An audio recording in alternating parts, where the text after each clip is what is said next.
नमस्कार मित्रांनो, south ट्रिपच्या mini vlog 3मध्ये तुमच्या सर्वांचे स्वागत आहे.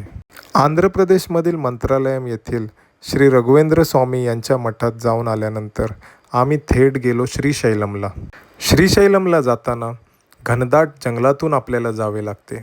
आम्ही नाईट ड्राईव्ह करून तिथे स्टे घेतला आणि मॉर्निंगला फ्रेश होऊन निघालो श्रीशैलम मल्लिकार्जुन मंदिरामध्ये. श्रीशैलम मल्लिकार्जुन मंदिर हे आंध्र प्रदेशातील कृष्णा नदीच्या काठी श्रीशैल पर्वतावर असलेले एक महत्त्वाचे ज्योतिर्लिंग आणि शक्तिपीठ आहे. हे मंदिर दक्षिणेचे कैलास म्हणून ओळखले जाते आणि येथे भगवान शिव आणि देवी भ्रामरंबाजी एकत्र विराजमान आहेत.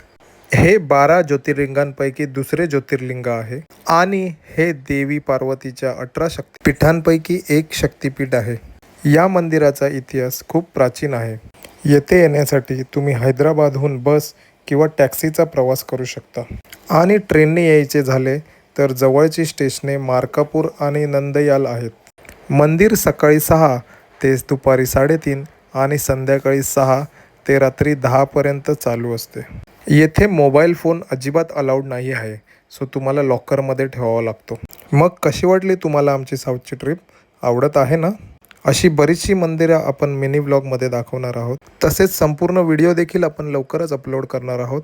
तर चॅनलला सबस्क्राईब करायला विसरू नका. थँक्यू.